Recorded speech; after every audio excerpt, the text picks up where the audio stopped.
या शब्दाकरता जेवढं सहकार्य करता आलं पाहिजे तेवढं केलं पाहिजे. पण काही काही नमुने लय खतरनाक असतात, ते कोणत्याही कामाच्या मनात असतात, त्याला चांगलं दिसत नाही. एक गावात असाच होता, त्याला कोणाचं चांगलं नाही दिसत, पण त्याला मरता मरता कदर आली. त्यानं गावातल्या लोकांची भेट घेतली. म्हणे गळे हो, मी लय गावाला गावाले, आता मरता मरता एक काम करा, मला कोणी खांद्यावर नेजू नका. लोक म्हणत मग म्हणे एक दोर अंजा माय पायाला बांधा, मला घासत नाही जा गावात.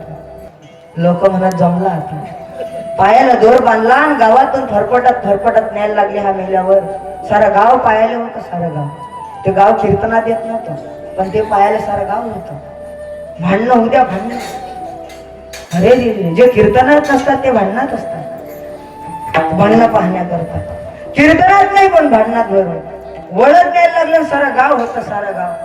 आणि तिकडून पोलीस लोकांची गाडी आली, सारं गाव गाडीत टाकून जेलात नेला. अकोल्याला जेलात नेले लोक.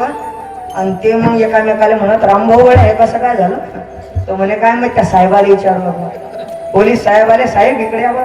काय आम्हाला जेलात कसं काय बजेट आला, आम्हाला काही समजून नाही राहिलं. साहेब म्हणत तो माणूस होता की तुम्ही घासत चालवला, तो 2 दिवसा अगोदर येऊन गेला माझ्याजवळ, आणि त्याला सांगलं सारं गाव मला मारायला उठेला. मला जर काही झालं तर सर्वस्वी गाव जबाबदार नाही. तो जिवंत होता तर गावाला काव आणला त्यानं, आणि मरता मरता सारा गाव जेलात टाकून गेला. काय कामाचं जीवन आहे ते.